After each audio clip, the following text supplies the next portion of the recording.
Halo semuanya, perkenalkan nama gua Gabriel Kevin Mailangkai.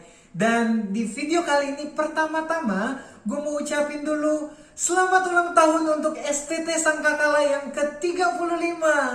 Nah, selain itu gue juga bakal sharing buat kalian satu firman Tuhan dengan tema Glow, Grow, and Glow Up. Nah, bicara tentang grow and glow up, pastinya kita bakal ngomongin tentang pertumbuhan atau perubahan di dalam diri kita atau di dalam diri seseorang. Nah, kalian tahu gak sih, di masa pandemi kali ini, peminat skincare tuh makin banyak banget. Kenapa? Karena banyak orang mau atau ingin fisik mereka itu mengalami perubahan, mengalami pertumbuhan, makin hari makin baik, makin hari makin cakep, makin hari makin ganteng, supaya makin hari makin cantik, supaya bisa dilihat orang bagus gitu kan. Mungkin kalian salah satunya. Nah tapi gini teman-teman, gue mau ingatin, pertumbuhan secara fisik aja nggak cukup buat kita. Pertumbuhan fisik kita harus diimbangi dengan pertumbuhan atau perubahan di dalam kerohanian kita. Kenapa? Karena pertumbuhan kerohanian kita itu berdampak buat kehidupan kita suatu saat nanti. Kehidupan kita ketika kita meninggal nanti gimana. Makanya itu penting banget teman-teman. Nah, masalahnya gini. Ketika dalam proses pertumbuhan atau perubahan, pasti ada yang namanya distraksi atau gangguan yang terjadi karena diri kita atau juga karena orang lain. Ya, jadi gangguan yang terjadi secara internal dan eksternal. Contohnya gimana nih? Contohnya, gangguan yang terjadi dalam diri kita. Ketika kita malam hari niat besok pagi mau bangun, terus doa, terus baca Alkitab, tapi besok paginya kita udah males karena kita ngantuk. Nah itu gangguan yang terjadi. Karena kemalasan, karena gak ada komitmen kita. Itu gangguan yang terjadi karena diri kita. Yang kedua, gangguan yang terjadi di luar diri kita. Ketika kita ingin merubah, misalkan dulu kita sering ke kafe hari Sabtu untuk nongkrong, ya. Tapi kita mau merubah ini, kita mau pergi ke gereja, kita mau dengar firman, kita mau bangun diri kita lebih baik di dalam Tuhan. Nah, ketika kita mengubah ini, teman-teman kita di tongkrongan itu ngomong kadang kayak gini, "Ah lu so suci, so baik lu, mau jadi malaikat." Nah, seringkali gangguan-gangguan ini, distraksi-distraksi ini membuat pertumbuhan kita jadi terhambat. Kita jadi putus asa. Pertumbuhan kita jadi terhambat karena kita mulai melemah. Makanya kita hari ini mau belajar. Di video ini gue mau sama-sama kita belajar. Gimana sih supaya kita tetap bisa bertumbuh, kita berubah ya menjadi lebih baik dalam kerohanian kita, sekalipun ada gangguan distraksi yang terjadi. Nah yuk sama-sama kita buka Alkitab di dalam Yudas pasal yang pertama ayat 20. Ya, gue bakal bacain buat kalian. Demikian firman Tuhan. "Akan tetapi kamu, saudara-saudaraku yang kekasih, bangunlah dirimu di atas dasar imanmu yang paling suci." Itu yang pertama.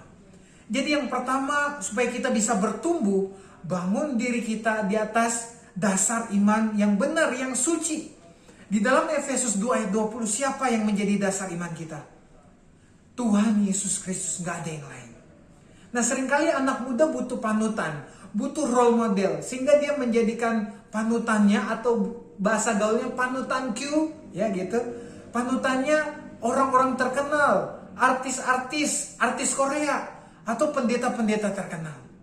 Aku mau ingatin nih buat teman-teman, gak apa-apa sebenarnya jadikan mereka sebagai panutan. Tapi ingat, manusia bisa mengecewakan kita. Manusia bisa berbuat salah dan membuat kita kecewa.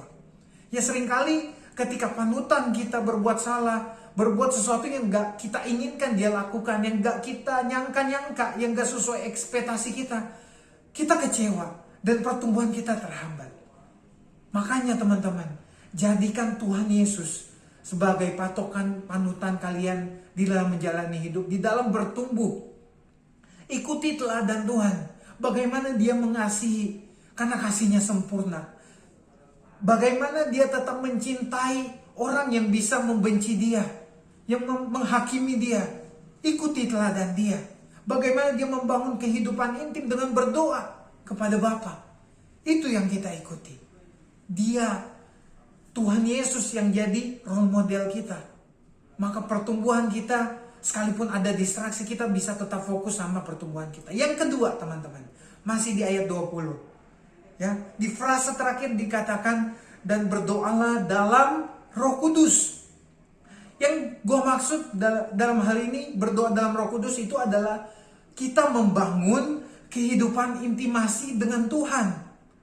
Jadi biarkanlah kita mendengar suara Roh Kudus dengan kita membangun kehidupan intim, membuat kita peka dengan suara Roh Kudus.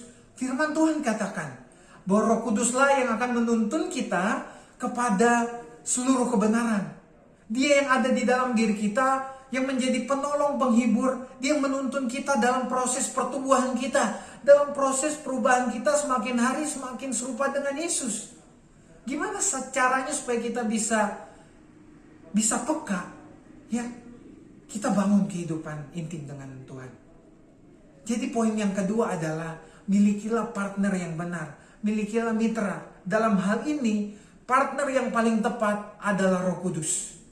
Kalian boleh punya partner yang lain, manusia, tapi ingat tadi, manusia bisa berbuat salah. Tapi partner yang paling sempurna, yang diberikan langsung oleh Tuhan Yesus adalah Roh Kudus. Dan untuk bisa peka dengan Roh Kudus adalah bangun intimasi dengan Tuhan setiap hari. Dan akhirnya, gue mau tutup firman ini di ayat 21. Gue bacain. Peliharalah dirimu demikian dalam kasih Allah, sambil menantikan rahmat Tuhan kita Yesus Kristus untuk hidup yang kekal. Peliharalah hal ini di dalam diri kita.